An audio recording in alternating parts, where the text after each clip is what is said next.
नमस्कार दोस्तों, स्वागत है आपका संपूर्ण अध्ययन में। आज हम पढ़ेंगे इतिहास का अध्याय 2। ठीक है दोस्तों, तो आइए हम पढ़ना शुरू करते हैं आज का ये अध्याय। ठीक है दोस्तों, तो इस अध्याय को आप पूरा पढ़ें मेरे साथ में। ठीक है दोस्तों, इस वीडियो को पूरा देखें ताकि आपको इसके बारे में अच्छे से समझ में आ सके। ठीक है दोस्तों, तो प्लीज़ मेरा आपसे एक ही आग्रह है कि आप इस वीडियो को पूरा देखें। ठीक है, तो आइए इस अध्याय को अब हम पढ़ना शुरू करते हैं और लाइक, शेयर और सब्सक्राइब करना भी ना भूलें। ठीक है, तो देखिए हमारे इस अध्याय का नाम क्या है, आखेटक खाद्य संग्राहक से भोजन उत्पादन तक। ठीक है दोस्तों, तो हमारे इस पाठ का नाम है आखेटक खाद्य संग्राहक से भोजन उत्पादन तक। ठीक, तो इसमें हम जानेंगे कि जो हमारे प्राचीन समय के जो इंसान थे, मानव थे, वो कैसे थे, वो अपना जीवन यापन कैसे करते थे, वो अपना भोजन कहाँ से प्राप्त करते थे। ठीक है दोस्तों, तो इन सब चीज़ों के बारे में हम जानेंगे। तो आइए हम आज का ये अध्याय पढ़ते हैं। तो इसमें हमारा सबसे पहले परिचय किससे हो रहा है, एक तुषार नाम के लड़के से। तो ये तुषार नाम का जो लड़का है ये कहाँ गया है, रेल यात्रा इसने की है अभी अभी। तो ये कहाँ गया था, आइए पढ़ते हैं। तुषार अपने एक रिश्तेदार की शादी में दिल्ली से चेन्नई जा रहा था। रेल में उसे खिड़की वाली सीट मिल गई जहाँ से वह बाहर का नज़ारा देखने में मग्न हो गया। तेज तेज दौड़ती गाड़ी से उसने देखा कि पेड़ पौधे, घर, खेत खलिहान बड़ी तेजी से पीछे की ओर छूटते चले जा रहे हैं। तभी उसके चाचा ने उसके कंधे पर हाथ रखकर कहा, पता है लोगों ने मात्र 150 साल पहले रेल से यात्रा करनी शुरू की है, बस तो इसके कुछ दशक बाद आई। तुषार सोचने लगा कि जब लोगों के पास आने जाने के लिए तेज़ रफ्तार वाली सवारियां नहीं थी तो वो कैसे यात्रा करते थे। ठीक है, तो क्या वे यात्रा ही नहीं करते थे, क्या वे अपनी सारी ज़िंदगी एक ही जगह पर बिता दिया करते थे।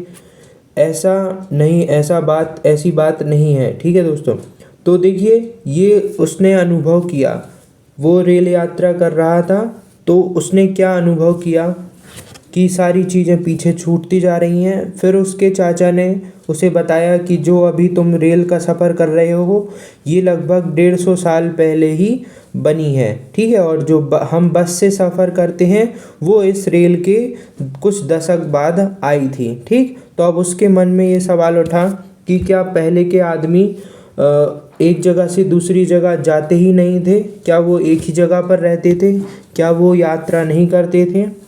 तो ये सारे प्रश्न उसके मन में आए। तो इन्हीं सब प्रश्नों के उत्तर हमें इस अध्याय में मिलने वाले हैं कि आखिरकार आरंभिक मानव कैसा था, वह इधर से उधर कैसे घूमता था।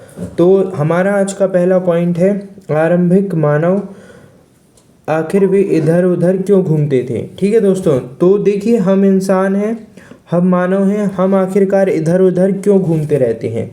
आप सोचिए, हम सभी हैं, हम कहीं ना कहीं हर समय कहीं ना कहीं जाते रहते हैं। ठीक है, तो आखिरकार हम क्यों इधर उधर घूमते हैं, क्या हम ऐसे ही घूमते रहते हैं।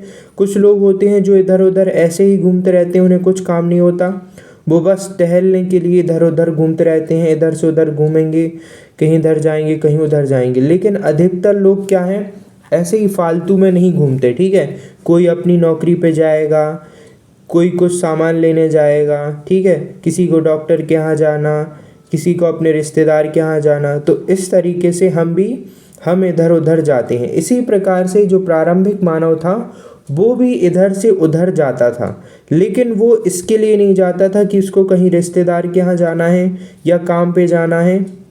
जो हमारा प्रारंभिक मानव था वो सिर्फ भोजन का इंतजाम करता था, उसको सिर्फ अपने पेट भरना था, चाहे वो कैसे भी भरे। आज भी हमें हमारा पेट भरना होता है, लेकिन आज पेट भरने के दूसरे साधन है। ठीक है दोस्तों, पेट भरने के दूसरे साधन है और आज लोगों का दिमाग इतना विकसित हो गया है कि वो दूसरे काम भी करते हैं खाने के अलावा भी। ठीक है दोस्तों, अब देखिए जो पुराना मानव था तो हम उन लोगों के बारे में जानते हैं जो इस महाद्वीप में 20 लाख साल पहले रहा करते थे। ठीक है दोस्तों, तो आज के इस अध्याय में हम किसकी बात कर रहे हैं?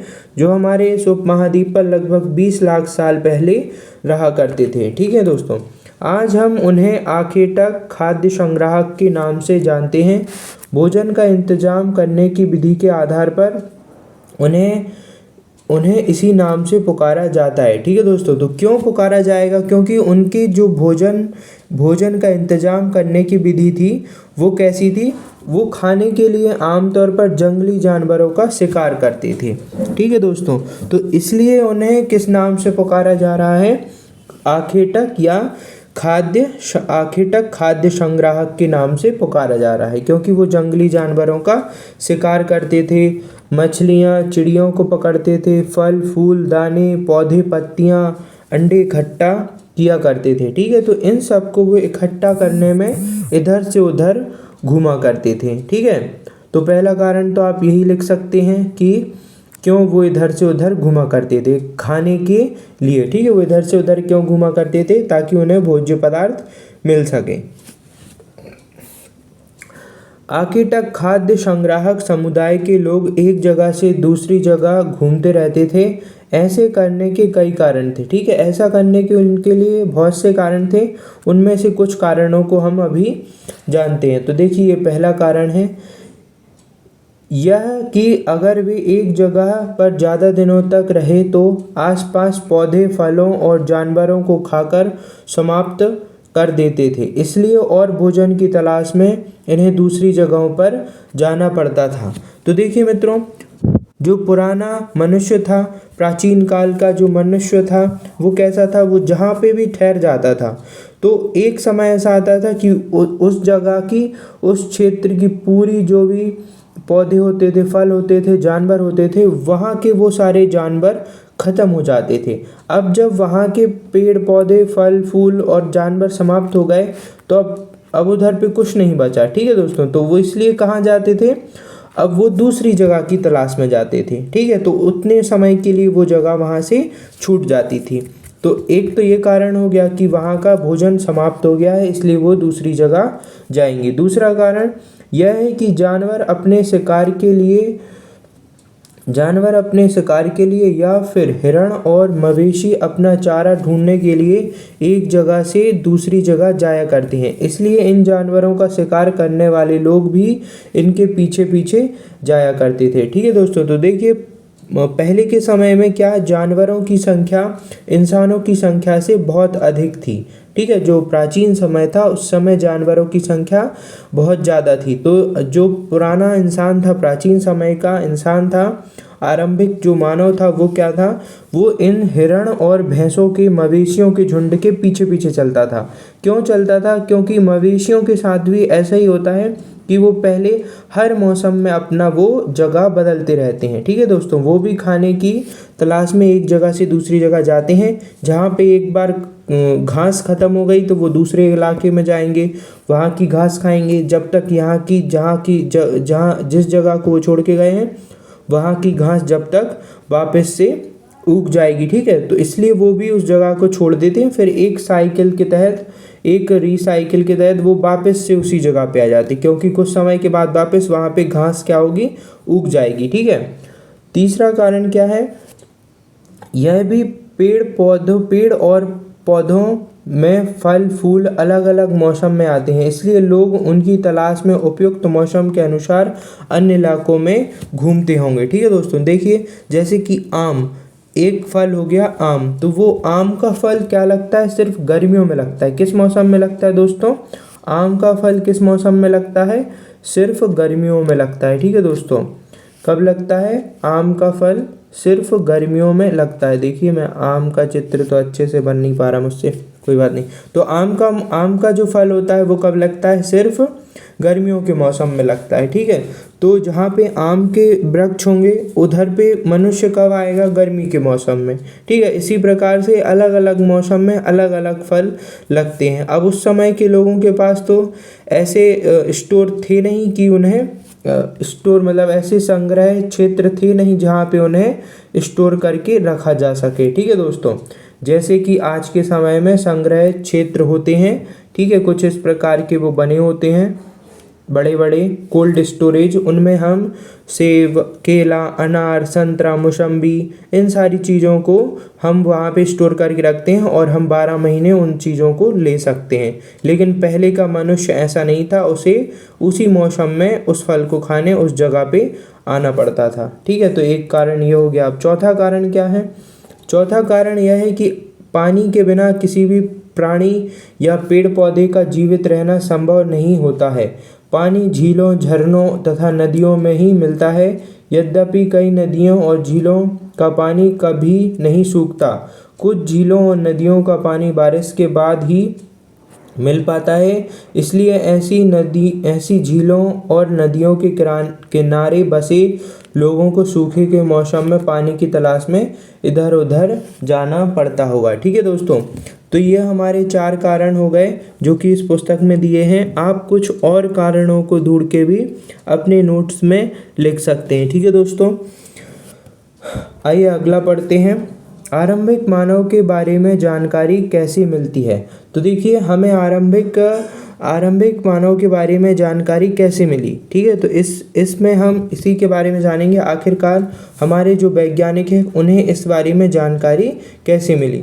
तो इस बारे में जो जानकारी खोजता है, देखिए मैंने पिछले अध्याय में आपको बताया था कि पुरातत्वविद किसे कहते हैं। ठीक है, जो ऐसी चीज़ों को ढूंढता है जो बहुत ही प्राचीन समय की थी। ठीक है, तो उसे ही क्या बोलते हैं? पुरातत्वविद बोलते हैं।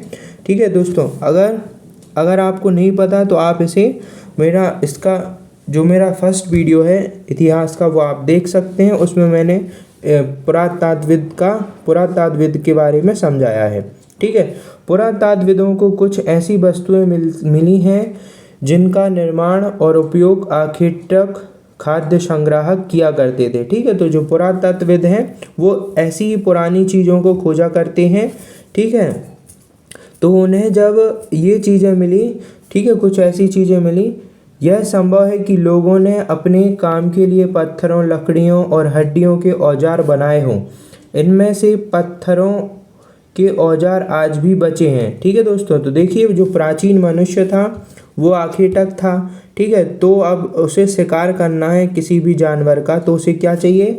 हथियार चाहिए। तो वो हथियार किससे बनाता था? पत्थरों से, लकड़ियों से, हड्डियों से, इन सारी चीज़ों से वो हथियार बनाया करता था। ठीक है, इनमें से कुछ औजार पत्थर के थे जो बच गए हैं। इनमें से कुछ औजारों का उपयोग फल फूल को काटने, हड्डियों और मांस को काटने तथा पेड़ों की छाल, जानवरों की छाल उतारने के लिए किया जाता था। कुछ के साथ हड्डियों या लकड़ियों के मुट्ठे लगाकर भाले और बाण जैसी हथियार बनाए जाते थे। कुछ औजारों से लकड़ियां काटी जाती थीं। लकड़ियों का उपयोग ईंधन के साथ साथ खोपड़ियों और औजार बनाने के झोपड़ियों, क्षमा कीजिए मैंने यहाँ खोपड़ियों पढ़ दिया। लकड़ियों का उपयोग ईंधन के साथ साथ झोपड़ियों और औजार बनाने के लिए भी किया जाता था। ठीक है मित्रों, लकड़ी का उपयोग कहाँ? ईंधन में और झोपड़ियाँ बनाने में और साथ में औजार बनाने के लिए भी किया जाता था। तो अभी उनके चित्र नीचे दिए हुए हैं। ठीक है, इन औजारों को हम नीचे देखेंगे। ठीक है दोस्तों, तो देखिए ये नीचे दिए हुए हैं, ये कुछ औजार हैं, आप देख सकते हैं। आइए इनके बारे में पढ़ लेते हैं। ये किस प्रकार के औजार हैं।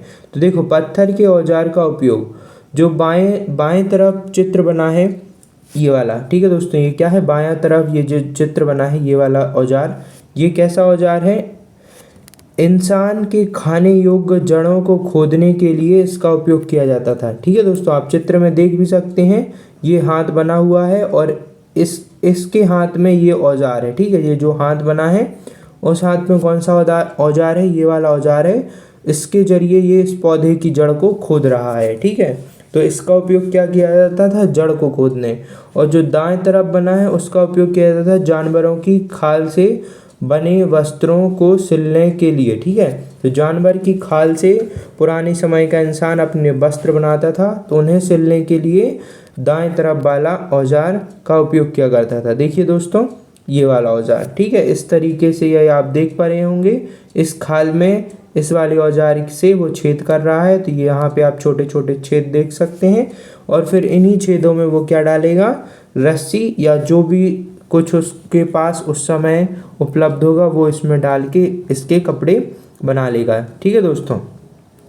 रहने की जगह निर्धारित करना। अब देखिए इधर पे हम जानेंगे आखिरकार वो कैसे रहा करते थे। मानचित्र 2 को देखो।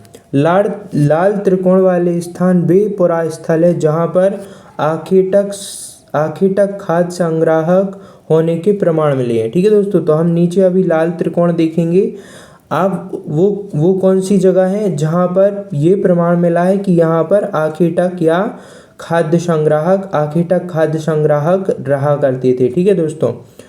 इसके अलावा भी और कई स्थान आखेटक संग्राहक रहते थे। मानचित्र में सिर्फ कुछ गिने चुने स्थानों को ही चिन्हित किया गया है। कई पुरास्थल नदियों और झीलों के किनारे पाए गए हैं, ठीक है दोस्तों।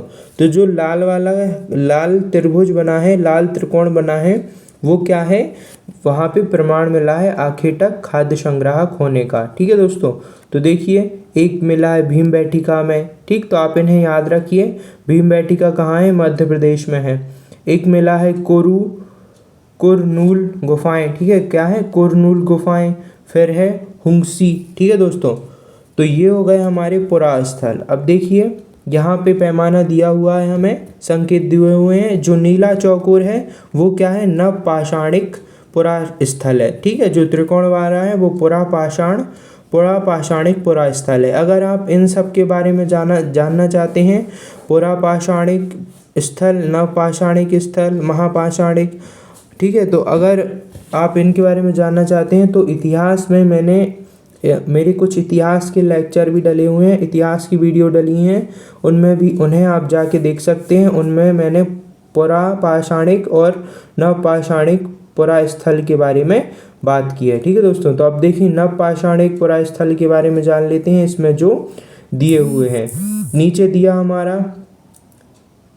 पेयमपल्ली, ठीक है, पेयमपल्ली, ठीक है, कौन सा, ये है एक पेयमपल्ली, ठीक है, क्या है, पेयमपल्ली। फिर है हल्लूर, ठीक है, ये दूसरा है हल्लूर, ये दक्षिण भारत में। हल्लूर के बाद हम ऊपर जाते हैं तो हमें यहाँ पे भी मिलते हैं।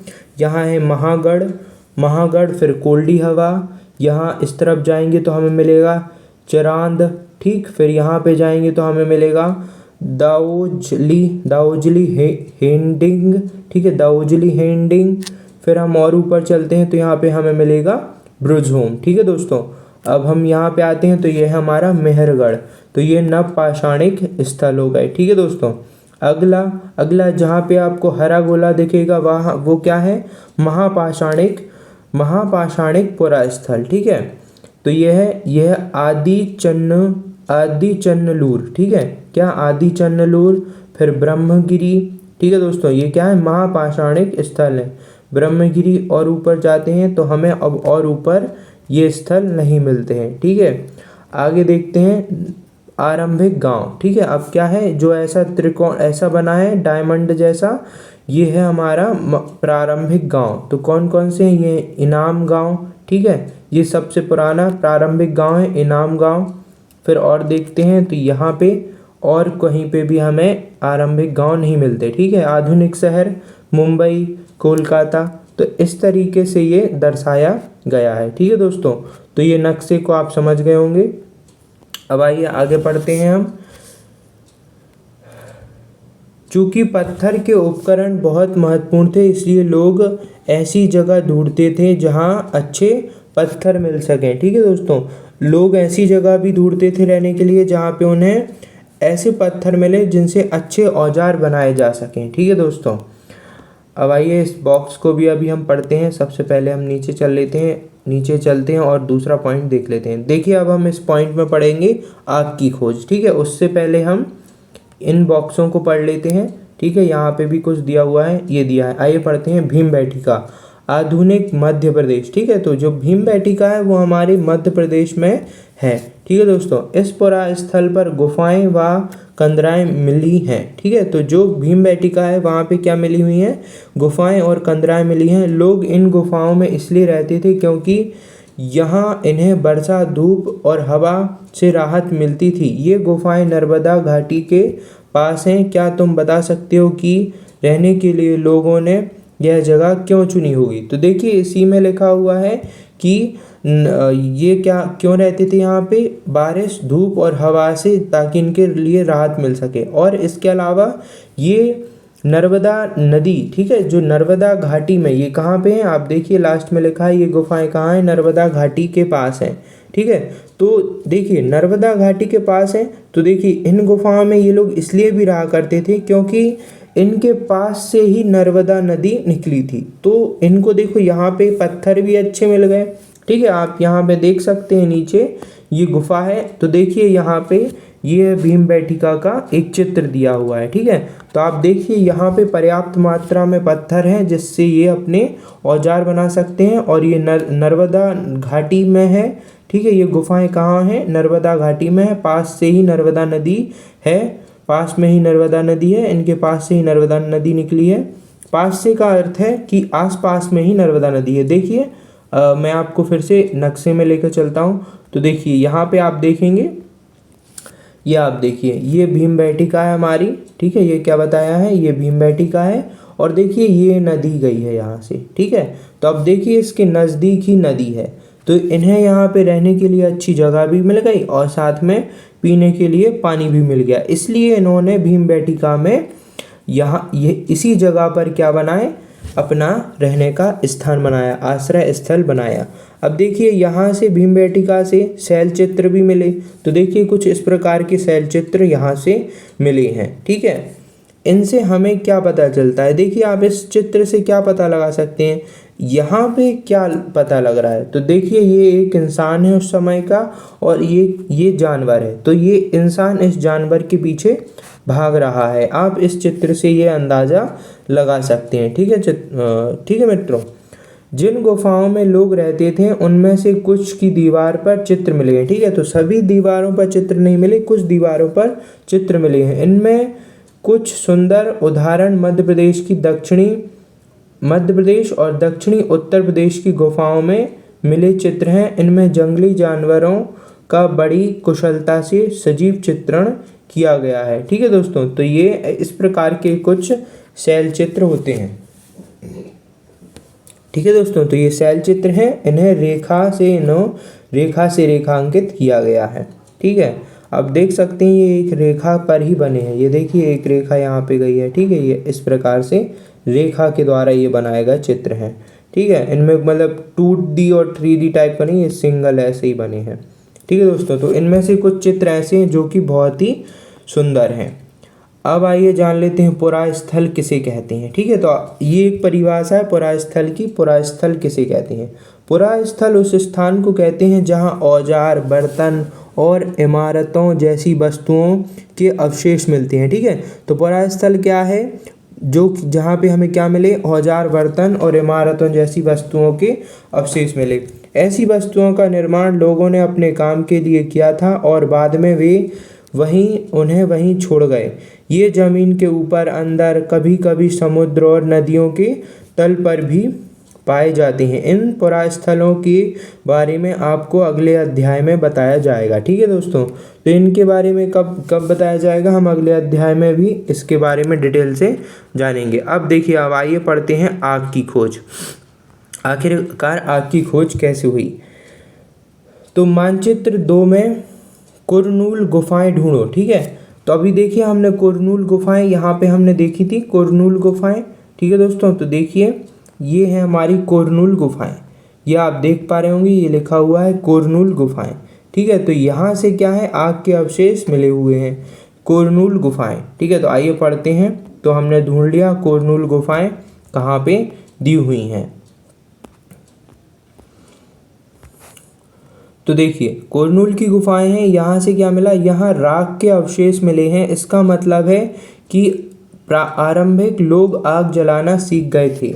आग का इस्तेमाल कई कार्यों के लिए किया गया होगा, जैसे कि प्रकाश के लिए, मांस भूनने के लिए, खतरनाक जानवरों को दूर आदि भगाने के लिए। ठीक है, तो आग का उपयोग इस प्रकार से किया गया होगा। तो कहाँ से? कुरनूल की गुफाओं से हमें आग के अवशेष मिलते हैं। ठीक है, अब आप भी सोच सकते हैं कि हम आग का उपयोग क्यों करते हैं। ठीक है दोस्तों, तो उसी के लिए ये लोग भी आग का उपयोग करते थे। ठीक, अब आइए इस बॉक्स को भी देख लेते हैं। इस बॉक्स में क्या दिया हुआ है?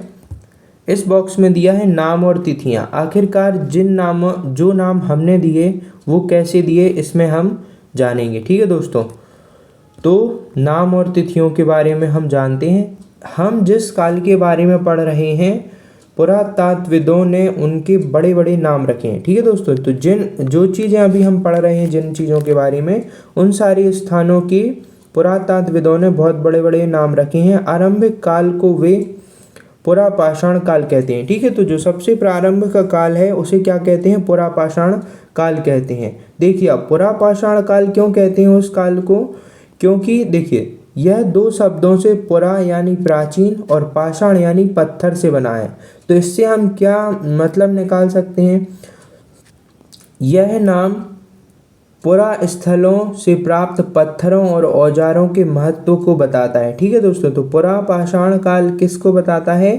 पुरा मतलब प्राचीन। अब प्राचीन काल में यहाँ पे क्या मिले हमें? पत्थर के औजार मिले, इसलिए इसका नाम क्या रख दिया गया?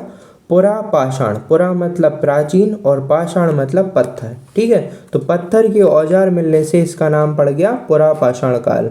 अब जो पुरा पाषाण काल है, आप यहाँ पे नोट कर लीजिए, पुरा पाषाण काल 20 लाख साल पहले से 12,000 साल पहले के दौरान माना जाता है। ठीक है, तो ये इसका समय काल है, आप इसे नोट कर लीजिए कि पुरा पाषाण काल 20 लाख साल पहले से 12,000 साल पहले तक का माना जाता है। ठीक है तो दोस्तों, इस दौरान माना जाता है। इस काल को भी 3 भागों में विभाजित किया गया है। अब देखिए, जो हमारा पुरापाषाण काल है उसे भी 3 भागों में बांटा गया है। आप ये भी लिख लीजिए।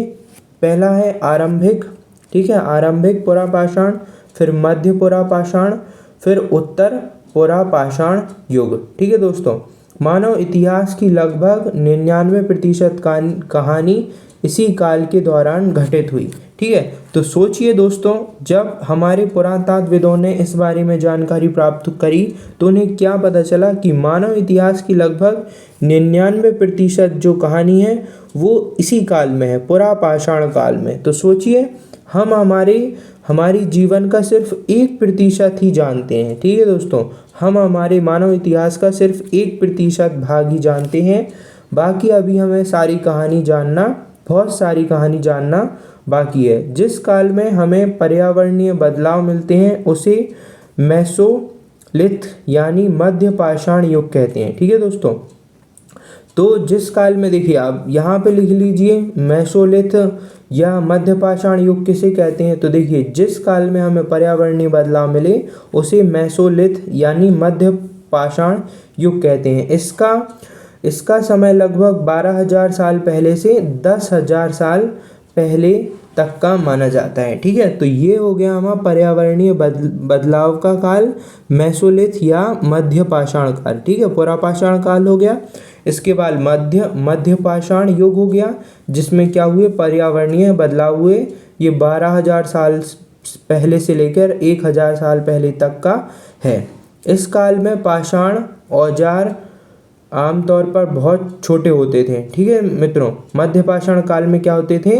जो पत्थर के औजार होते थे वो बहुत छोटे होते थे। इन्हें मैक्रोलिथ यानी लघु पाषाण कहा जाता है। ठीक है, क्या कहा जाता है? इन छोटे औजारों को मैक्रोलिथ या लघु पाषाण कहा जाता है। प्रायः इन औजारों में हड्डियों या लकड़ियों के मुट्ठे लगे हंसिया या आरी जैसे औजार मिलते हैं। ठीक है दोस्तों, तो देखिए, आजकल हम हथौड़ी या हंसिए या चाकू का उपयोग करते हैं तो उसमें भी मुट्ठे लगे होते हैं। इसी प्रकार से इन लघु पाषाण औजारों में भी मुट्ठे लगे होते थे। साथ साथ पुरापाषाण युग वाले औजार भी इस दौरान बनाए जाते रहे। अगले युग की शुरुआत कब हुई? 10,000 साल पहले से होती है। ठीक है, अगले युग की शुरुआत कब से होती है? 10,000 साल पहले से होती है। इसे नवपाषाण युग कहते हैं। नवपाषाण युग का क्या मतलब है? ठीक है, अब आप बताइए नवपाषाण युग का क्या मतलब है। तो इसमें हमें पाषाण की कुछ और नवीन चीज़ें देखने को मिलती हैं। हमने कुछ स्थानों के नाम दिए, अगले अध्याय में तुम इन्हें अनेक अगले अध्याय में हमें क्या ऐसे अनेक नाम मिलेंगे। अक्सर हम पुराने स्थलों के लिए इन नामों का प्रयोग करते हैं जो आज प्रचलित हैं, क्योंकि हमें ज्ञात नहीं है कि उस काल में उनके क्या नाम रहे होंगे। ठीक है दोस्तों, तो देखिए हमें उस समय के बारे में पूरी जानकारी नहीं है। क्यों नहीं है? क्योंकि कोई लिखित साक्ष्य नहीं मिलते। इस काल के बारे में क्या है, कोई लिखित साक्ष्य नहीं मिलते, इसलिए इन सारे स्थानों को हमने अपने हिसाब से नाम दे दिए हैं। ठीक है दोस्तों, तो आपके लिए एक काम है, आपको बताना है जो नवपाषाण युग है उसे आखिरकार नवपाषाण युग क्यों कहा जाता है, इसके बारे में आपको बताना है। ठीक है दोस्तों, तो आप बताएं तो अच्छी बात है, नहीं तो अगले वीडियो में मैं आपको बता दूंगा नवपाषाण युग क्या होता है। अब आइए अगला पॉइंट है हमारा, जलवायु क्यों बदली। जैसे अभी हमने पढ़ा था, क्या पढ़ा था, मैक्रोलिथ। ठीक है मित्रों, क्या पढ़ा था, मेसोलिथ या मध्यपाषाण युग। तो ये कौन सा युग है जब जलवायु बदली। ठीक है, तो लगभग 12,000 साल पहले दुनिया की जलवायु में बड़े बदलाव आए और गर्मी बढ़ने लगी। ठीक है दोस्तों, क्या हुआ, जो हमारी जलवायु थी उसमें बड़े बदलाव आए और गर्मी बढ़ने लगी। इसके परिणाम स्वरूप कई क्षेत्रों में घास वाले मैदान बनने लगे है। इससे हिरण, बारहसिंगा, भेड़, बकरी और गाय जैसे अन्य जानवरों की संख्या बढ़ी जो घास खाकर जिंदा रह सकते हैं। ठीक है दोस्तों, तो देखिए 12,000 साल पहले जलवायु में बहुत ही ज़्यादा बदलाव आया और गर्मी बढ़ने लगी।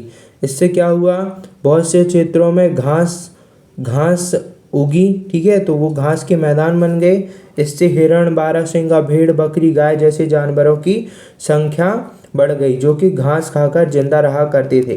देखिए अभी भी हम जलवायु परिवर्तन से गुजर रहे हैं। ठीक है दोस्तों, ग्लोबल वार्मिंग हो रही है, वैश्विक ताप बढ़ रहा है। ठीक है दोस्तों, इसके कारण क्या हो रहा है, आप देख रहे होंगे बारिश में अनियमितता आ रही है, कभी भी बारिश हो जाती है और बारिश ऐसी वैसी नहीं होती, बहुत ही तेज मूसलाधार इकट्ठी बारिश होती है। तो ये भी क्या है, ये हमारी जलवायु बदल रही है। अब इसका असर हम पे क्या पड़ता है, ये तो समय ही बताएगा कि इसका असर क्या पड़ता है। ठीक है दोस्तों, जो लोग इन जानवरों का शिकार करते थे वे भी इनके पीछे आए और इनके खाने पीने की आदतों और प्रजनन के समय की जानकारी हासिल करने लगे। हो सकता है कि तब लोग इन जानवरों को पकड़कर अपनी ज़रूरतों के अनुसार पालने की बात सोचने लगे हों। साथ ही इस काल में मछली भी भोजन का महत्वपूर्ण स्रोत बन गई। ठीक है दोस्तों, तो यहाँ पे हमें जानकारी दी गई है कि जो जानवर जो भी लोग थे उस समय के लोग थे, इन जानवरों के लिए शिकार के लिए इन जानवरों के शिकार के लिए इनके पीछे पीछे घूमते थे।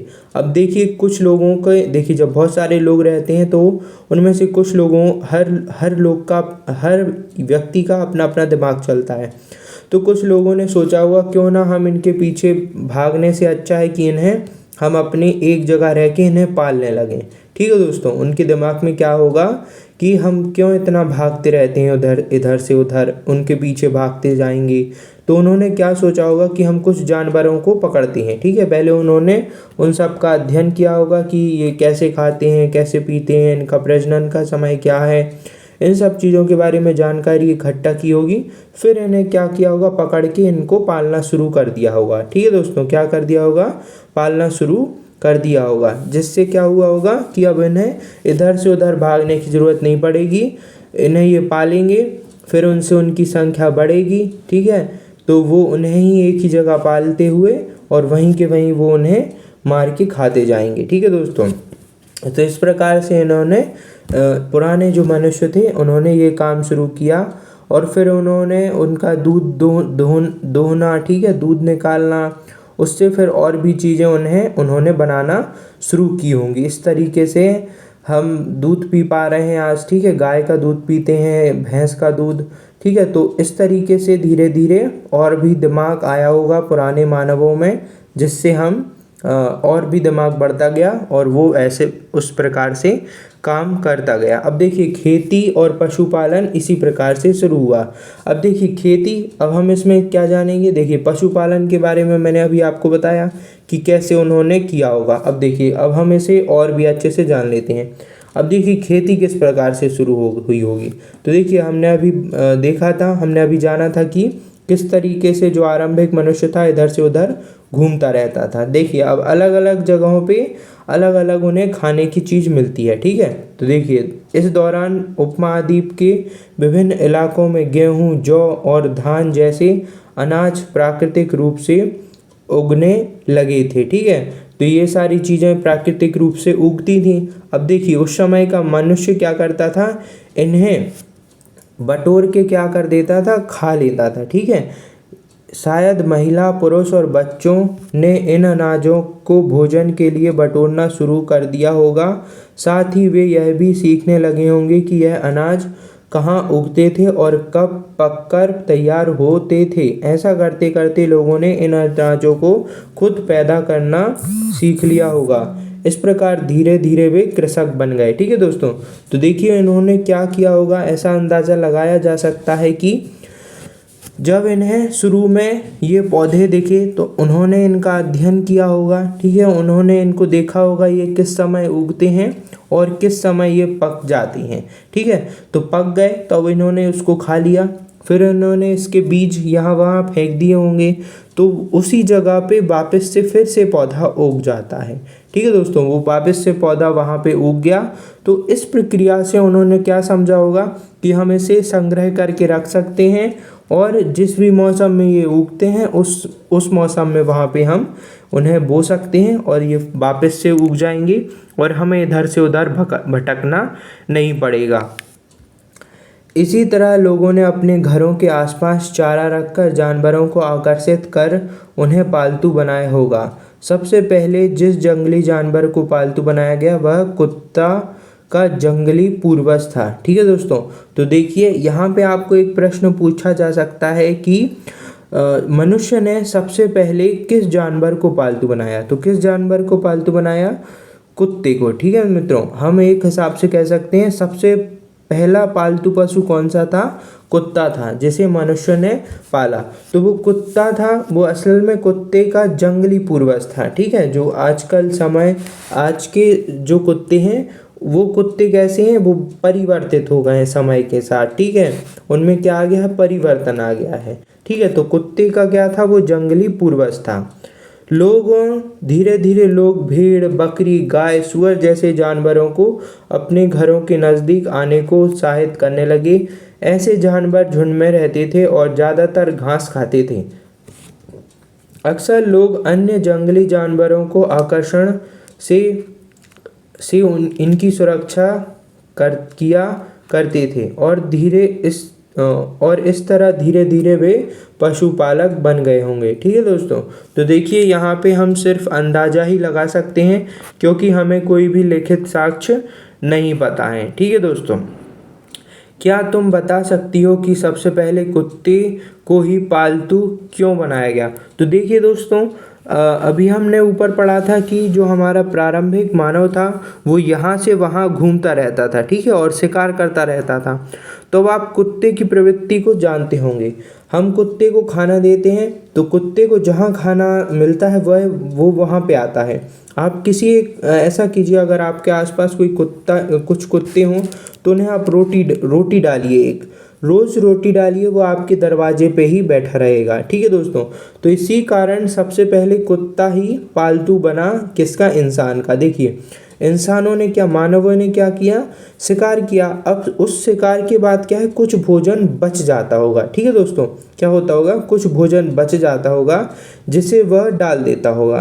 तो इस तरीके से वो कुत्ता क्या होगा, वो सारे कुत्ते थे जो वो पीछे आते होंगे, वो इंसानों के पीछे आते होंगे। क्यों, क्योंकि उन्हें एक आसानी से भोजन मिल जाता है, ठीक है। जो भी मनुष्य प्रारंभिक मानव शिकार के बाद जो भी क्या छोड़ देता होगा, खाना छोड़ देता होगा, वो कुत्ते उसे खा लेते होंगे और उसी खाने के पीछे वो सारे कुत्ते आते होंगे, ठीक है दोस्तों।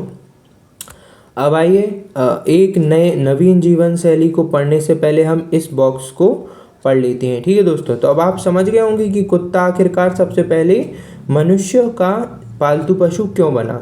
तो बचने की प्रक्रिया, इस बॉक्स में हम क्या समझेंगे, बचने की प्रक्रिया। लोगों द्वारा पौधे उगाने, जानवरों की देखभाल करने को बचने की प्रक्रिया का नाम दिया गया है। ठीक है, तो जो बचने की प्रक्रिया का नाम कैसे दिया गया, ये इससे संबंधित है कि लोगों ने पौधे उगाने सीख लिए, जानवरों की देखभाल करना सीख लिया, तो इसी को क्या कहा गया है, बचने की एक प्रक्रिया कहा गया है। ठीक है, अपनाए गए ये पौधे तथा जानवर अक्सर जंगली पौधों तथा जानवरों से भिन्न होते हैं। इसकी वजह यह है कि बचने की प्रक्रिया की दिशा में अपनाए गए पौधों या जानवरों का लोग चयन करते हैं। उदाहरण के तौर पर लोग उन्हीं पौधों तथा जानवरों का चयन करते हैं जिनके बीमार होने की संभावना कम हो। ठीक है दोस्तों, तो देखिए क्या होगा, हम इंसान उन्हीं चीज़ों को रखते हैं, उन्हीं चीज़ों का चयन करते हैं जो कि सही से हमेशा के लिए हमेशा सही से चलते रहें, उनकी हमें ज़्यादा देखभाल ना करनी पड़े। ठीक है दोस्तों, तो इसी प्रकार से प्रारंभिक मनुष्यों ने भी ऐसे पौधों और जानवरों का चयन किया जिनकी बीमार होने की कम संभावना हो। यही नहीं, लोग उन्हीं पौधों को चुनते थे जिनसे बड़े दाने वाले अनाज पैदा होते हैं, साथ ही जिनकी मजबूत डंठलें अनाज के पके दानों के भार को संभाल सकें। ऐसे पौधों के बीजों को संभाल कर रखा जाता है ताकि फिर से उगाने के लिए उनके गुण सुरक्षित रहें। ठीक है दोस्तों, उन्हीं जानवरों को आगे प्रजनन के लिए चुना जाता है जो आमतौर पर अहिंसक होते हैं। ठीक है, जो कि हमें मनुष्य को नुकसान नहीं पहुंचाते।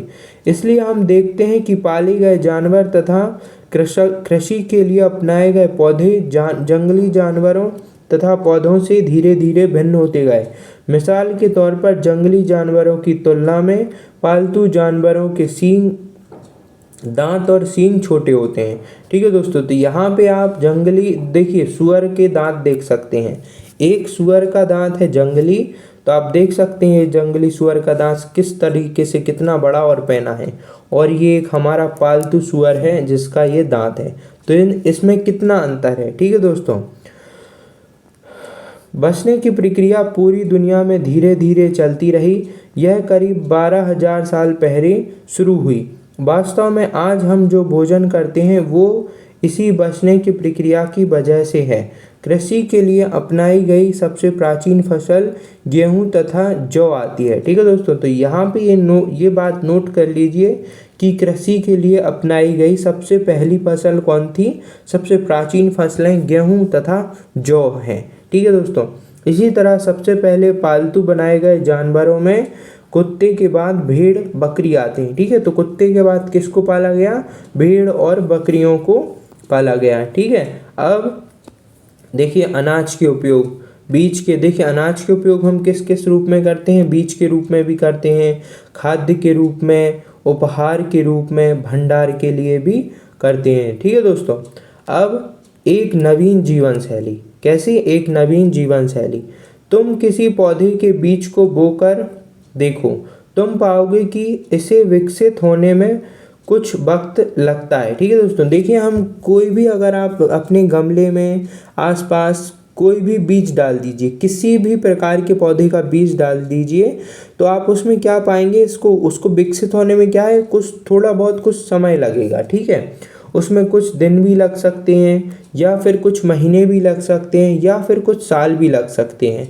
जैसे आप गेहूं का बीज डालेंगे तो उसे कुछ महीने ही लगेंगे। ठीक है दोस्तों, 2-3 महीने में वो पक के उसकी फसल आ जाएगी। ठीक है, लेकिन आप एक नींबू का पौधा लगाते हैं तो उसे थोड़ी ज़्यादा महीने लगेंगे। ठीक है दोस्तों, 8-10 महीने का समय लगेगा उसे पूरा बढ़ने में और उसमें फल लगने में। ठीक है दोस्तों, और अगर आप एक आम का पौधा लगाते हैं, आम का बीज बो देते हैं, तो फिर उसे कम से कम फल देने में अभी 2 से 3 साल लग सकते हैं। ठीक है दोस्तों, तो इस प्रकार से ये पौधे पे डिपेंड करता है कि वो कितने दिन, महीने और साल में लग सकता है। इसलिए जब लोग पौधे उगाने लगे तो उनकी देखभाल के लिए उन्हें एक ही जगह पर लंबे समय तक रहना पड़ा था। बीज बोने से लेकर फसल पकने तक पौधे की सिंचाई करने, खरपतवार हटाने, जानवर और चिड़ियों से उनकी सुरक्षा करने जैसे बहुत से काम शामिल थे। कटाई के बाद अनाज का उपयोग बहुत संभाल कर करना पड़ता था। ठीक है दोस्तों, तो अनाज के बाद क्या है, उसे बहुत ही संभाल कर उसका उपयोग करना पड़ता था। अनाज को भोजन और बीज दोनों ही रूपों में बचाकर रखना आवश्यक था, इसलिए लोगों को इसके भंडार की बात सोचनी पड़ी। ठीक है दोस्तों, तो देखिए सारी चीज़ें एक दूसरे से कनेक्टेड थी। ठीक है, एक दूसरे से सारी चीज़ें कनेक्ट होती ही हैं। देखिए अगर उनको वो बीज नहीं मिलता और वो खा के कहीं दूसरी जगह फेंकते नहीं और फिर इस चीज़ का अवलोकन ना करते कि आखिरकार यहाँ पे ये बीज कैसे होगा। ठीक है दोस्तों, आखिरकार ये पौधा कैसे होगा, जब मैंने यहाँ पे ये बीज डाला तो ये किस समय, कितने समय के लिए और कितने समय में ये पक गया। अगर उस समय का इंसान, उस समय का मानव इस सब चीज़ के बारे में ना सोचता तो आज हमारे सामने ऐसी फसल जैसी चीज़ ना होती, शायद हम भी यहाँ से वहाँ भटक कर शिकार करके अपना भोजन कर रहे होते। ठीक है दोस्तों, तो देखिए इस प्रकार से वो इन सारी चीज़ों को अपने दिमाग में ही नोट करता गया और इन सारी चीज़ों को सोच कर करता गया। अब आइए आगे पढ़ते हैं। बहुत से इलाकों में लोगों ने मिट्टी के बड़े बड़े बर्तन बनाए। ठीक है, तो देखिए ये थोड़ी सा मिस प्रिंट लग रहा है। मिट्टी के बड़े बड़े बर्तन बनाए, टोकरियाँ बुनी या फिर ज़मीन में गड्ढा खोदा। तो ये क्यों खोदा, ताकि वहाँ पे वो अनाज को सुरक्षित रख सकें। ठीक है दोस्तों, देखिए हम खुले में अगर अनाज रख देते हैं तो आपने पाया होगा उसमें चींटी लग जाएंगी। जैसे गेहूँ होते हैं, अनाज होता है हमारा, उसमें तिलुले लग जाते हैं या फिर उसमें बहुत से प्रकार के, कई प्रकार के बीमारियां लग जाती हैं, जिससे फिर वो हमारा जो भोजन होता है वो खाने लायक नहीं बचता। इसलिए उसको संग्रह करने के लिए क्या बनाए गए, मिट्टी के बर्तन, टोकरियां बनाई गई, ज़मीन में गड्ढा खोदा गया। ठीक है, क्या तुम्हें लगता है कि शिकारी या भोजन संग्रह करने वाले बर्तन बनाते और उनका उपयोग करते होंगे? अपने जवाब का कारण बताओ। ठीक है दोस्तों, तो हाँ, वो क्यों नहीं करेंगे, वो इसलिए करेंगे। इसका कारण क्या हो सकता है, वो मिट्टी के बर्तन क्यों बनाएंगे? तो देखिए अब उन्होंने फसल तो काट ली, अब लेकिन अगर उसे खुले में ही अगर ऐसे ही खुले में रख दिया जाएगा तो क्या होगा, उस पर अगर पानी पड़ गया तो वो फसल है, वो जो बीज है वो खराब हो जाएगा। ठीक है, जो भोजन है वो क्या होगा, वो हमारा अनाज है वो खराब हो जाएगा। इसलिए उसे क्या है, एक जगह कहीं पे ऐसी जगह पे रखने की ज़रूरत है जहाँ पे उसमें पानी ना लगे। ठीक है, तो मिट्टी के बर्तन में क्या है, आप देखते होंगे मिट्टी के बर्तन जो होते हैं उसमें हम पानी भर सकते हैं। ठीक है, उसमें पानी नीचे नहीं गिरता। ठीक है, वो रिश्ता है, लेकिन वो मटका जो है, मटका अलग चीज़ है और जो बड़े बड़े बर्तन हैं जिससे पानी नहीं रिसेगा। ठीक है, तो वो इस तरीके से बनाया जाता था कि उसमें पानी ना जा पाए अंदर। ठीक है, तो इसलिए बनाए जाते थे क्या, मिट्टी के बर्तन। ठीक है दोस्तों, तो ये कारण था ताकि अनाज बचा रहे। ठीक है, अच्छे से संग्रहित रहे, उसमें कोई भी कीड़े मकोड़े ना लगें। जानवर चलते फिरते खाद्य भंडार। ठीक है, तो जानवर क्या है, चलते फिरते एक प्रकार के खाद्य भंडार थे। कैसे थे, आइए आगे हम पढ़ते हैं। आखिरकार जानवर चलते फिरते खाद्य भंडार क्यों हैं? देखिए, जानवर बच्चे देते हैं जिससे उनकी संख्या बढ़ती है। ठीक है, सभी लोग, देखिए ये तो ऑब्वियस सी बात है। ठीक है, स्वाभाविक बात है कि जानवर बच्चे देते हैं जिससे उनकी संख्या बढ़ती है। हम मनुष्य की भी संख्या भी तो इसी प्रकार से बढ़ी है। अगर जानवरों की देखभाल की जाए तो उनकी संख्या तो बढ़ती ही है, साथ ही उनसे दूध भी प्राप्त हो सकता है। ठीक है दोस्तों, तो इसलिए क्या है, जानवर चलते फिरते खाद्य संग्राहक हैं। क्यों हैं, क्योंकि देखिए उनकी हम देखभाल करेंगे तो वो अच्छे से रहेंगे और उनकी संख्या भी बढ़ेगी और साथ में हम उनसे दूध भी ले सकते हैं। तो देखिए दूध होता है वो भोजन का अच्छा स्रोत है। ठीक है, भोजन का बहुत ही अच्छा स्रोत है दूध।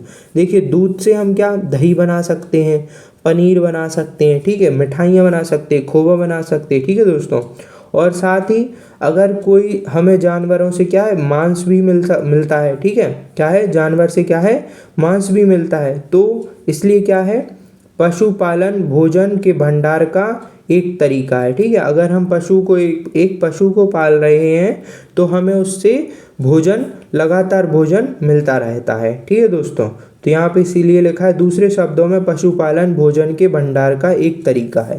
ठीक है, आजकल मुर्गी पालन भी होता है जिससे अंडे भी मिलते हैं और फिर जो उनसे ऐसी मुर्गियों को पाला जाता है कि जो कि जल्दी बढ़ जाए और फिर उससे जो लोग मांस खाते हैं मुर्गी का मांस तो वो खाते हैं फिर उसे, ठीक है, खरीद कर। ठीक है दोस्तों, तो इस तरीके से मुर्गी पालन, मछली पालन, ये सारी चीज़ें की जाती हैं।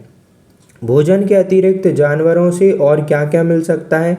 तो देखिए, भोजन के अतिरिक्त जैसे भेड़ हो गई, भेड़ से क्या ऊन मिलता है। ठीक है दोस्तों, क्या मिलता है? भेड़ से ऊन मिलता है जिससे हमारी स्वेटरें बनती हैं। ठीक है, जानवरों की, जो जानवर मर जाते हैं उनकी खाल से अलग अलग प्रकार की चीज़ बनाई जाती हैं।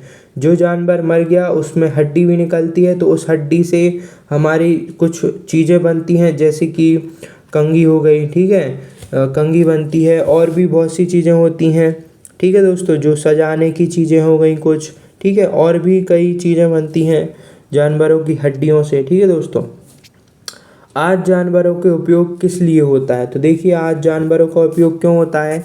कुत्तों का हम पाल लेते हैं घर में। ठीक है, और पहले जानवरों का उपयोग होता था खेती करने में। ठीक है दोस्तों, जैसे बैल हो गया तो बैल के पीछे हल बांध के उससे खेती कराई जाती थी। ठीक है दोस्तों, आओ आरंभिक कृषकों और पशुपालकों के बारे में पता करें। ठीक है दोस्तों, अब हम आरंभिक पशुपालकों के बारे में बात करेंगे। मानचित्र 2 को देखो। ठीक है, अभी हमने ऊपर देखा था, कई नीले वर्ग दिखाई दे रहे हैं, पता करो इनमें से प्रत्येक बिंदु उस जगह को दर्शाते हैं। तो देखिए, जो ऊपर नीले वर्ग हैं वो किस जगह को दर्शाते हैं? जहां पुरातत्वविदों को शुरुआती कृषकों और पशुपालक के होने के साक्ष्य मिले थे। ठीक है दोस्तों, तो जो ये नीली जगह है वहाँ पे क्या है? वहाँ पे पुरातत्वविदों को क्या मिले थे? कृषकों और पशुपालक होने के प्रथम साक्ष्य मिले थे। ठीक है, ये पूरे उपमहाद्वीप पे पाए गए हैं। इनमें से सबसे महत्वपूर्ण पश्चिम उत्तर क्षेत्र में, आधुनिक कश्मीर में और पूर्व तथा दक्षिण भारत में पाए गए हैं। ठीक है दोस्तों, तो आइए हम मानचित्र को फिर से देख लेते हैं जहाँ पे ये नीली जगह है। तो देखिए, आप देख सकते हैं ये हमारा ब्रुजहोम, मेहरगढ़। ठीक है, ये क्या है? ब्रुजहोम, मेहरगढ़। उसके अलावा हम नीचे आते हैं तो कोल्डीहवा, महागढ़ा। ठीक है, महागढ़ा। फिर यहाँ पे चिरांद। फिर यहाँ हम चलते हैं तो दाऊजलई, हेडिंग। ठीक है, फिर नीचे आते हैं तो हुल्लूर, फिर पयमपल्लली। ठीक है, तो ये नव पाषाणिक पुरास्थल हैं जहाँ पे पुरातत्वविदों को क्या मिले? प्रथम साक्ष्य मिले। क्या होने के? कृषि होने के प्रथम साक्ष्य मिले। ठीक है दोस्तों, तो ये सारे क्षेत्र थे जहाँ पे हमें प्रथम साक्ष्य मिले। किसके? कृषि के। ठीक है दोस्तों, आइए आगे बढ़ते हैं। वास्तव में ये निर्दिष्ट स्थान कृषकों और पशुपालकों की बस्तियां थीं या नहीं, इसे जांचने के लिए वैज्ञानिक खुदाई में मिले पौधों और पशुओं के हड्डियों के नमूनों का अध्ययन करते हैं। इनमें से सबसे रोचक जले हुए अनाज के दाने के अवशेष हैं। ऐसा लगता है कि ये गलती से या फिर जानबूझकर जलाए गए होंगे। ठीक है, देखिए, कभी कभी हम भोजन बनाते हैं तो हमसे भी भोजन जल जाता है, तो ऐसा हो सकता है कि भोजन बनाते समय ये जल गए हों या फिर जानबूझ के जलाए गए हों। वैज्ञानिक इन अनाज के दानों की पहचान कर सकते हैं। इस तरह हमें पता चला कि इस उपमहाद्वीप के विभिन्न भागों में बहुत सारी फसलें उगाई जाती रही होंगी। वैज्ञानिक विभिन्न जानवरों की हड्डियों की भी पहचान कर सकते हैं। ठीक है दोस्तों, तो वैज्ञानिकों के पास ऐसे उपकरण होते हैं जिनसे वो जानवरों की हड्डियों की भी पहचान कर लेते हैं। अब आइए आगे जानते हैं स्थायी जीवन की ओर। फिर देखिए दोस्तों, धीरे धीरे मनुष्य क्या स्थायी जीवन की ओर बढ़ा। ठीक है, जब उसे कृषि करना, पशुपालन करना, ये सारी चीज़ें आ गई तो फिर उसने सोचा कि अब एक स्थायी जीवन जिया जाए, यहाँ वहाँ ना भटका जाए।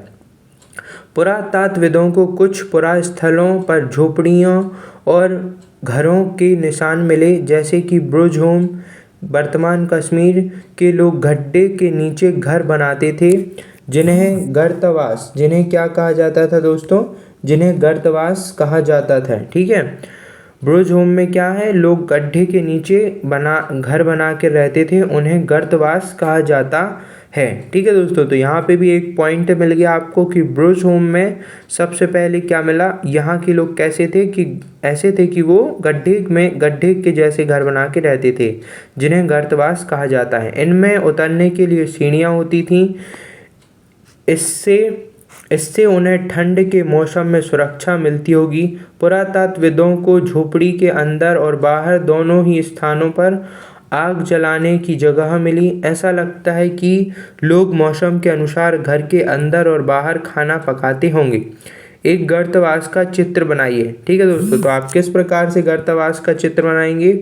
बहुत सारी जगहों से पत्थर के औजार मिले हैं।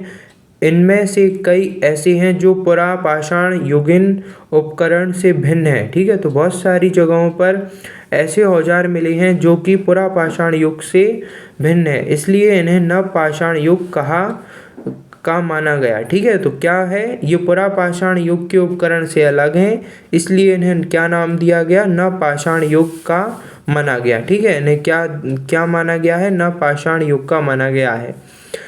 इनमें वे औजार भी हैं, उनकी धार को और अधिक पैना करने के लिए उन पर पॉलिश चढ़ाई जाती थी। ओखली और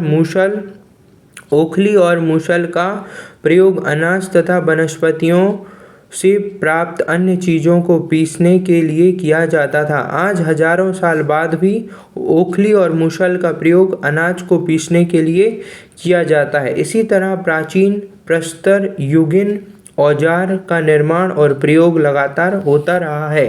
ठीक है दोस्तों, तो जो प्राचीन प्रस्तर युगीन औजार हैं उनका उपयोग आज भी हम किसी न किसी रूप से कर रहे हैं। कुछ औजार की डिज़ाइन बदल गई है। ठीक है दोस्तों, कुछ औजार हड्डियों से भी बनाए जाते थे। ठीक है दोस्तों, तो यहाँ पे ये कुछ औजार दिए गए हैं, तो देखिए कुछ इस प्रकार के औजार हुआ करते थे।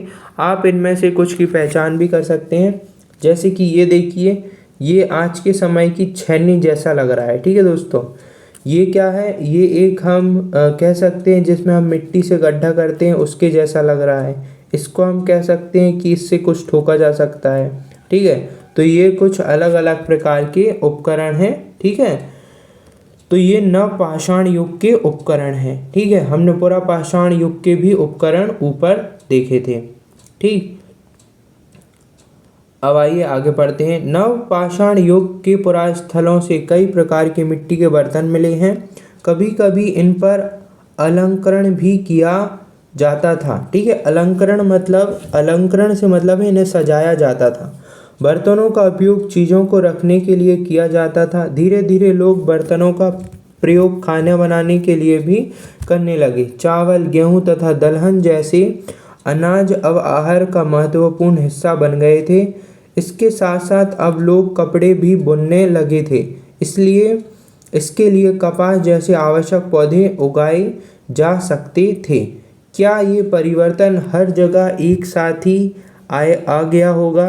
ऐसी बात नहीं है। तो देखिए मित्रों, ऐसा नहीं है कि सारे विश्व में एक साथ ही यह परिवर्तन आया। ठीक है, हर जगह के इंसान की अलग बुद्धि होती है, तो हर जगह के इंसान ने अलग समय में अलग चीज़ों को सीखा।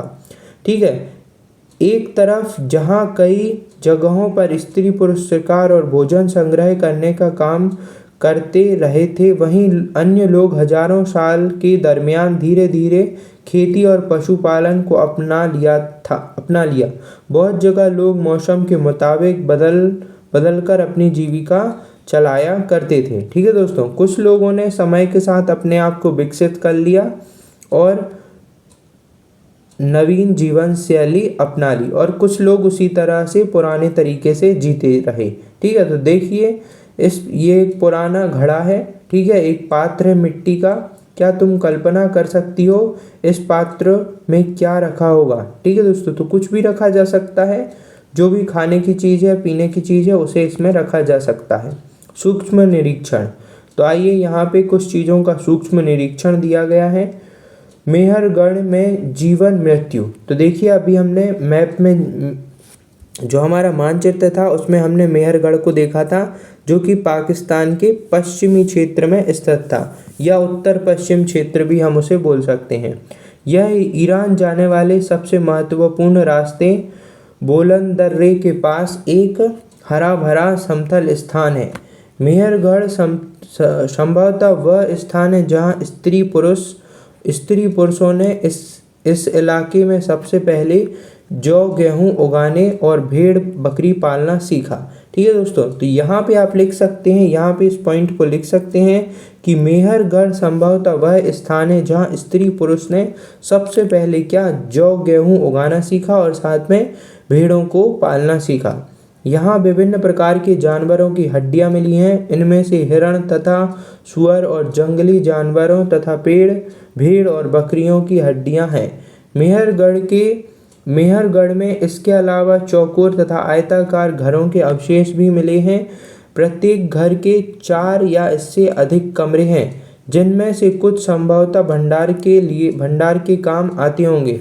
मृत्यु के बाद सामान्यतः मृतक के सगे संबंधी इसके प्रति सम्मान जताते हैं। लोगों की आस्था है कि मृत्यु के बाद भी जीवन होता है, इसलिए कब्रों में मृतकों के साथ कुछ सामान भी रखे जाते थे, जो कि हमें मेहरगढ़ में प्राप्त हुए हैं। ठीक है, मेहरगढ़ में ऐसी कई कब्रें मिली हैं जहां एक कब्र में एक मृतक के साथ एक बकरी को भी दफनाया गया है। संभवतः इसे परलोक में मृतक के खाने के लिए रखा गया होगा। ठीक है दोस्तों, तो कई ऐसी चीज़ें हैं जो कि सभी अलग अलग धर्म के लोग अलग अलग चीज़ों को मानते हैं। ठीक है, तो आज भी ऐसा माना जाता है कि क्या माना जाता है कि मृत्यु के बाद जीवन को माना जाता है, तो इसलिए क्या है कुछ चीज़ों को रख दिया जाता होगा। तो देखिए मेहरगढ़ का एक चित्र है, घर का चित्र है। मेहरगढ़ के घर शायद ऐसे दिखते होंगे। तुम जिस घर में रहते हो उसके साथ इस घर की क्या समानता है। तो देखिए हमारे घर में भी इस प्रकार के कमरे होते हैं अलग अलग। ठीक है दोस्तों, तो इस प्रकार का ये वहाँ पे मेहरगढ़ में कमरे होते थे। तो देखिए आप यहाँ पे देख सकते हैं इस चित्र में ये एक इंसान है और इसके साथ में ये देखिए कुछ जानवरों को दफनाया गया है। भेड़, कुत्ता, जो भी उसका प्रिय जानवर था तो इसे यहाँ पे दफनाया गया है, या आप कंकाल देख सकते हैं। ठीक है दोस्तों, तो ये क्यों दफना दिया गया है, इसलिए दफना दिया गया है इसको भी क्योंकि लोग मानते थे कि मृत्यु के बाद भी जीवन है। ठीक है, तो इसलिए उसको परलोक में ये खाने के लिए व्यवस्था कर दी गई है। मेहरगढ़ की कब्र का चित्र, क्या तुम बकरी के कंकाल को पहचान सकते हैं। तो देखिए मित्रों, ये जो नीचे वाला कंकाल है ये बकरी का है और ऊपर वाला कंकाल कुत्ते जैसा लग रहा है। ठीक है दोस्तों, और इसके साथ भी कुछ कीमती चीज़ों को भी डाल दिया जाता था। अब अन्यत्र, ये है अन्यत्र की बात। ठीक है, तो जो हमारे समय में, ठीक है, जो इस समय के दौरान हमारे भारत देश में जो हमें चीज़ें मिली वो हैं, और इसी समय काल में अन्य देशों में भी खोजें हुई तो वहाँ पे भी कुछ चीज़ें मिली। ठीक है, तो इसी बारे में यहाँ इस पॉइंट में बात की गई है। ठीक है, तो फ्रांस में भी गुफाएं मिली हैं। ठीक है, फ्रांस में भी गुफाएं मिली और वहाँ पे कुछ चित्रकारियाँ मिली। ठीक है, तो उसके बारे में हम इसमें पढ़ते हैं। अपने एटलस में फ्रांस को ढूंढो, यह चित्र फ्रांस की एक गुफा का है। इस पुरा स्थल की खोज लगभग 100 साल पहले 4 स्कूली छात्रों ने की थी। ठीक है दोस्तों, तो किसने की थी, 4 स्कूली छात्र थे, उन्होंने इस स्थान की खोज की थी। इस तरह के चित्र लगभग 20,000 साल पहले से लेकर 10,000 साल पहले के बीच बनाए गए होंगे।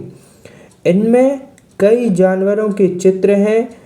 इनमें जंगली घोड़े, गाय, भैंस, गैंडे, रेंडियर, बारहसिंगा और सुअरों के गहरे चमकीले रंग से चित्रित किया गया है। ठीक है दोस्तों, तो आप इन्हें देख सकते हैं। यहाँ पे ये दिख रहा है, ये बड़ा सा सांड है। ठीक है दोस्तों, या जिसे हम भैंस भी कह सकते हैं। ठीक है दोस्तों, तो यहाँ पे ये बने हुए हैं ये चित्र में। इन रंगों को लौह अयस्क और चारकोल जैसे खनिज पदार्थों से बनाया जाता था। यह संभव है कि इन चित्रों को उत्सवों के अवसर पर बनाया जाता था या फिर इन्हें शिकारियों के द्वारा शिकार पर निकलने से पहले कुछ अनुष्ठानों के लिए बनाया गया होगा। क्या तुम इन्हें बनाने की कोई और कारण बता सकते हो? तो बताइए मित्रों, आप क्या कोई और कारण बता सकते हो? तो ये मनोरंजन के लिए भी बना सकते हैं, ठीक है दोस्तों, कि हम वो इसलिए भी बना सकते हैं कि याद रखने के लिए कि हमने इन जानवरों का शिकार किया, ठीक है दोस्तों, या उन्हें ये अच्छे भी लग सकते हैं। बहुत से कारण हो सकते हैं। जितने लोगों से पूछोगे वो उतने अलग अलग कारण इसके बताएंगे। मुख्य कारण हमने ऊपर पढ़ लिए। एक, नवपाषाणिक पुरास्थल। एटलस में तुर्की ढूंढो। नवपाषाण युग के सबसे प्रसिद्ध पुरास्थलों में से एक चताल युग तुर्की में है, ठीक है दोस्तों। तो नवपाषाण युग का सबसे प्रसिद्ध पुरास्थल कौन सा है? चताल युग, ठीक है, जो कि कहाँ पे है? तुर्की में है। यहाँ दूर दराज स्थानों से कई चीज़ें लाई जाती थीं और उनका उपयोग किया जाता था, जैसे सीरिया से लाए गए चकमक पत्थर, लाल सागर की कोड़ियाँ तथा भूमध्य सागर की सीपियाँ, ठीक है। तो ये सारी चीज़ें यहाँ पे पाई गई हैं। ध्यान रहे कि उस समय तक पहिए वाले वाहनों का विकास नहीं हुआ था। लोग सामान खुद या जानवरों के पीठ पर लाद कर ले जाया करते थे, ठीक है दोस्तों। तो ये था आज का हमारा पाठ, ठीक है। आपको ये कल्पना करनी है, इस कल्पना को आप कीजिए और इसका उत्तर आप नीचे कमेंट बॉक्स में दे सकते हैं, या फिर आप इस कल्पना को मेरे फेसबुक पे भी डाल सकते हैं, मुझे टैग कर सकते हैं, ठीक है दोस्तों। उसकी लिंक भी मेरे चैनल पे दी गई है। अगर आप मेरा टेलीग्राम चैनल ज्वाइन करना चाहते हैं तो उस पर भी आप टेलीग्राम चैनल ज्वाइन कर सकते हैं, ठीक है दोस्तों। तो आपको ये कल्पना करनी है, क्या है? तुम आज से 12,000 साल पहले पत्थर की एक गुफा में रहते हो। पृष्ठ 14 पर देखो, तुम्हारे मामा गुफा की एक भीतरी दीवार पर चित्र बना रहे हैं और तुम उनकी सहायता करना चाहते हो। तुम रंग बनाओ, रेखाएं खींचोगे या फिर उनमें रंग भरोगे। तुम्हारे मामा तुम्हें कौन कौन सी कहानी सुनाएंगे, ठीक है दोस्तों। तो आपको ये कल्पना करना है। आइए उपयोगी शब्द जान लेते हैं। इस अध्याय में हमने कौन कौन से उपयोगी शब्द जाने?